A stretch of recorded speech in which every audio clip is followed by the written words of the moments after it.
Último devocional nosso para fechar essa série de Tessalonicenses. Hoje nós vamos ler o primeiro capítulo ainda, só que os últimos dois versos, o versículo 9 e o versículo 10, que diz assim: Pois as pessoas têm comentado sobre como vocês nos acolheram e como deixaram os ídolos a fim de servir ao Deus vivo e verdadeiro.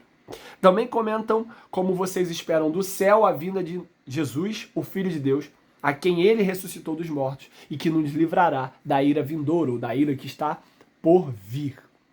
Pois as pessoas têm comentado. O que as pessoas têm comentado? A primeira coisa que Paulo diz que as pessoas têm comentado sobre aquela igreja em Tessalônica. A primeira coisa que Paulo diz que está na boca do povo é: vocês abandonaram os ídolos de vocês. E eu quero pausar talvez nessa expressão só. Talvez eu nem mergulhe mais um pouco nesses versos, porque isso aqui para mim é muito profundo.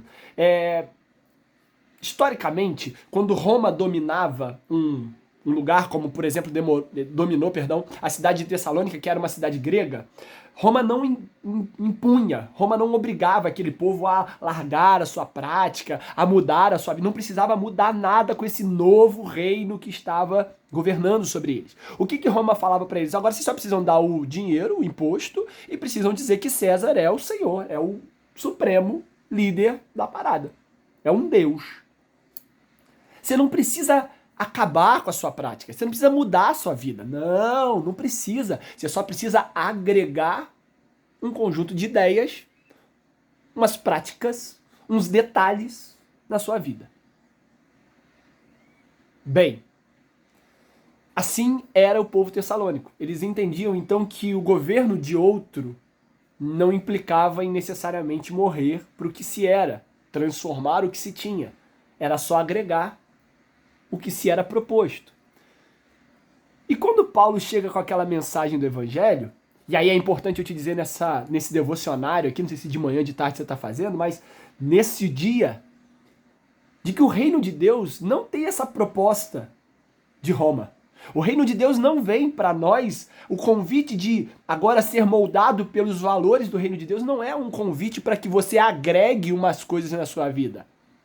O evangelho não é um convite para você botar uns domingos aí de culto, aí você pode fazer umas orações aqui, agregar o que você é, não. O convite do evangelho, como Jesus disse a Nicodemos, é necessário que você nasça de novo, que morra o que você é. É um governo, é um reino que requer que exista primeiro uma morte dos seus princípios, dos seus valores, das suas crenças, para que de fato possa florescer verdadeira e genuinamente o reino de Deus. Só que nos dias de hoje, o que tem acontecido é que as pessoas têm se convertido a lá Roma. O que eu quero dizer com isso? Elas gostam de Jesus, elas aceitam Jesus, elas acreditam. E aí elas pegam alguns elementos que Jesus nos convida, por exemplo, como a vida em igreja, ou como modelo de família, ou como administrar as minhas finanças, e ela escolhe o que ela quer agregar na vida dela. Ela não quer mudar, ela não quer transformar, ela não quer... Não. Ela quer agregar alguma coisa do evangelho, porque ela acha legal, na vida dela. Meus irmãos, o reino de Deus não é assim. E aí Paulo está celebrando por quê nesse texto? Porque aqueles irmãos entenderam a mensagem do evangelho, entenderam o reino de Deus, ao ponto de que deixarem os ídolos. Não querer continuar com o ídolo e trazer mais um Jesus, agregar um Jesus. Não. Eles entendem que para servir a Cristo, para seguir com Cristo, era necessário deixar. É necessário abandonar, é necessário morrer. Essas palavras fazem parte da tua vida. Quando você olha para você antes e depois da mensagem do evangelho, existe uma morte, existe um abandono de quem você é para que agora possa se viver? Ou você tenha tentado agregar as coisas de Deus, a ideia de Deus à sua vida?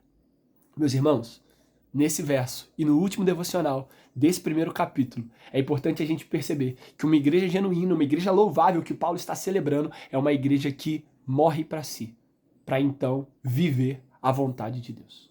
E aí, como é que está a tua vida?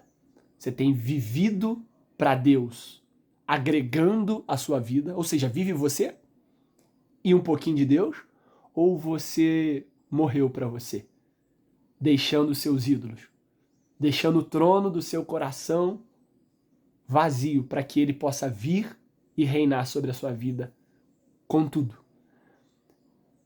para que um grão de trigo possa nascer, é necessário que ele morra. Então pense sobre isso. Pense na sua relação com o Evangelho. E talvez hoje seja dia de dizer, Senhor, eu quero morrer para mim. E buscar em Cristo mortificar a sua natureza, para que Cristo possa reinar. Deixe os seus ídolos e sirva ao Senhor dos Senhores, aquele que te deu a vida e aquele que salvou a sua vida.